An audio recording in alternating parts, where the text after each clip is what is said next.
তাই রাজ্য সরকার যেটা পছন্দ করবেন না সেটা তারা বন্ধ করে দিয়েছেন। কোনোদিন কোনো বইমেলা মুখ্যমন্ত্রীকে উদ্বোধন করতে দেখেছেন?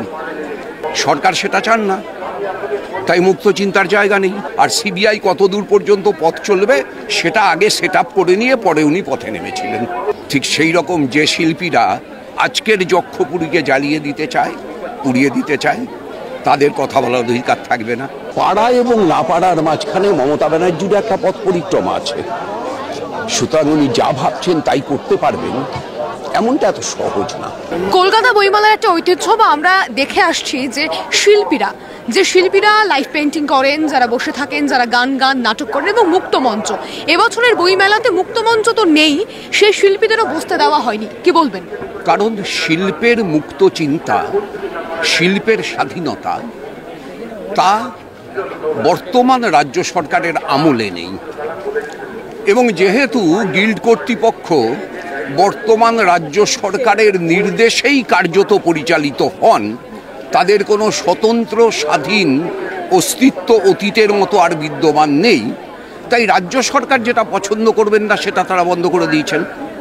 আপনি কলকাতা বইমেলার ইতিহাসে বর্তমান মুখ্যমন্ত্রী হওয়ার আগে কোনোদিন কোনো বইমেলা মুখ্যমন্ত্রীকে উদ্বোধন করতে দেখেছেন? বিখ্যাত ব্যক্তিরা কলকাতা বইমেলা উদ্বোধন করেছেন। আর ইনি মুখ্যমন্ত্রী হওয়ার পরে 2014 থেকে 2024-25 উনিই উদ্বোধন করে যাচ্ছেন।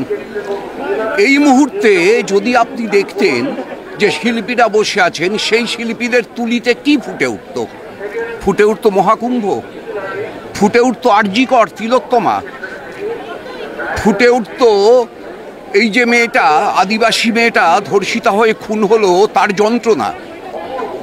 এই মুহূর্তে যদি গান চলতো, এই মুহূর্তে যদি কবিতা পাঠ হতো, মুক্ত মঞ্চে দাঁড়িয়ে যদি সকলে তার মুক্ত চিন্তার প্রকাশ ঘটাতো, তাহলে সেই মুক্ত চিন্তা হতো সমস্ত অত্যাচারের বিরুদ্ধে, সমস্ত স্বেচ্ছাচারের বিরুদ্ধে এবং সমস্ত রকম অপদার্থতা, দুর্নীতির বিরুদ্ধে।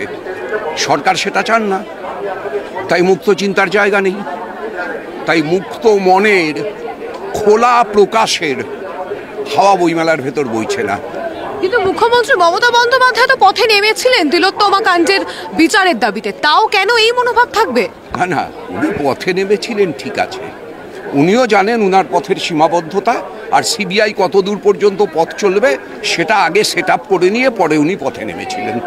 ওটা বাংলার মানুষ বুঝে গেছে, ও নিয়ে বাংলার মানুষের এখন আর খুব একটা উদ্বেগ নেই, মানুষের বোঝাবুঝির মধ্যে এগুলো এসে গেছে। তাহলে কি মনে হয় শিল্পীদের গণতান্ত্রিক অধিকারে হস্তক্ষেপ করা হলো? 100 বার। যুগে যুগে কালে কালে স্বৈরাচার এবং ফ্যাসিবাদ শিল্পীর স্বাধীনতার উপর হস্তক্ষেপ করেছে, শিল্পীর গণতন্ত্রকে দলিত করেছে, শিল্পীর মুক্ত চিন্তাকে তাদের পাশবিকতা দিয়ে রুদ্ধ করে রেখেছে।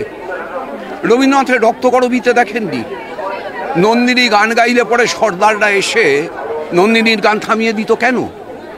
কারণ যক্ষপুরীকে নন্দিনী জ্বালিয়ে দেবে। ঠিক সেই রকম যে শিল্পীরা আজকের যক্ষপুরীকে জ্বালিয়ে দিতে চায়, পুড়িয়ে দিতে চায়, তাদের কথা বলার অধিকার থাকবে না। তবে কি আমরা বলতে পারি যে এই বইমেলা আর শিল্পীদের বইমেলা রইল না, রাজ্য সরকারের বইমেলা হয়ে গেল? কার্যত তো তাই, কিন্তু রাজ্য সরকার তার ইচ্ছায় সবটা করতে পারে না একটাই কারণে, হচ্ছে আমার মতো মানুষ, আপনার মতো সাংবাদিক এখনো আছে কলকাতা শহরে, যারা এই বইমেলায় ঘুরে ঘুরে মুক্ত মানুষের কথাগুলো বলে এবং আপনারা সেগুলো প্রচার করেন। এটাকেও যেদিন দখল করে নিতে পারবে সেদিন তার বৃত্তটা সম্পূর্ণ হবে। কিন্তু এটা বাংলা, তো বাংলা মানে খালি একটা ভূখণ্ড না, বাংলা মানে ইউরোপের বাইরে প্রথম নোবেল প্রাইজ, বাংলা মানে কেবল কিছু মানুষ না, বাংলা মানে প্রথম প্রিভি কাউন্সিলে ব্রিটিশ আমলে যে চিঠিটা পাঠ করা হয়েছিল সেটা একজন বাঙালির লেখা। বাংলা মানে ঈশ্বরচন্দ্র বিদ্যাসাগর, রাজা রামমোহন রায়।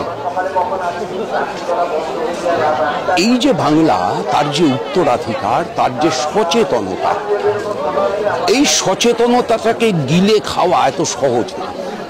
আজকের দিনে আবিষ্কৃত হচ্ছে, আমরা জানছি যে বেদের যুগে যে চার্বাকরা বেদ বিরোধী দর্শন প্রচার করতেন তাদের একটা উল্লেখযোগ্য অংশ বাংলা।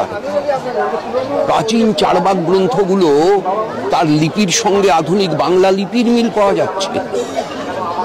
ফলে এই যে বাংলা, এই বাংলাটাকে আপনি এক ধাক্কায় উড়িয়ে দেবেন, খালি ছবি আঁকতে বাধা দিয়ে, খালি মুক্ত মঞ্চ তুলে দিয়ে আপনি এই বাংলাটাকে তুলে দিতে পারবেন।